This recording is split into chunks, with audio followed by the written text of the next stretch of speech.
I've been thinking a lot lately about what actually makes something creative, and I don't mean creative in the gallery sense or the awards show sense. I mean the raw mechanism of it. What's actually firing in your brain when you make something that didn't exist 5 minutes ago. Because in 2006, a guy named Derek Amato dove into the shallow end of a swimming pool and hit his head on the concrete so hard he nearly died. He lost most of his hearing on one side, lost huge pieces of his memory, and then 4 days later he sat down at a friend's piano, having never played a single instrument in his entire life, and started composing, not hunting and pecking for notes, but producing full-structured emotional pieces as if he'd been doing it for 30 years. The doctors called it acquired savant syndrome. The impact had literally rewired his neural pathways, and from those new connections, a creative ability emerged that had no history behind it, no training, no lived experience at all. And that's the part that kept me up at night.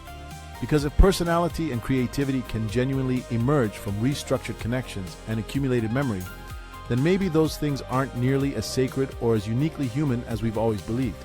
Maybe they're more like engineering than magic, and maybe they always were. So I started asking a question that I honestly wasn't sure I wanted the answer to. What if you could build that from scratch?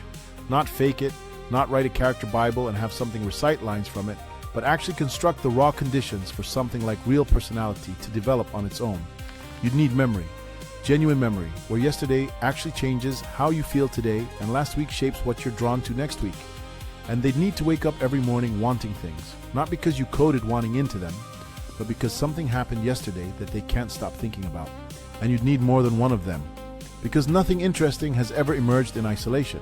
They'd need to push against each other, disagree about things, carry tension forward from one conversation into the next one.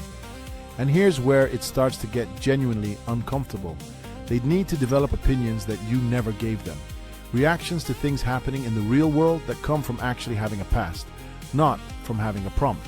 The kind of opinions that only form when you've experienced enough to have a point of view. And then you'd give them something real to do, music, because music is the one domain where you can hear whether there's actually anything behind it. You can hear when something's empty, and you can hear when something carries weight, and that's the only test that actually matters. So we built it, and it's running right now.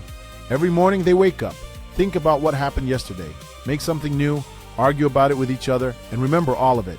And I'll be honest with you, some of what's coming out of this thing we didn't put in there. And that's either the most exciting or the most unsettling thing I've ever been part of.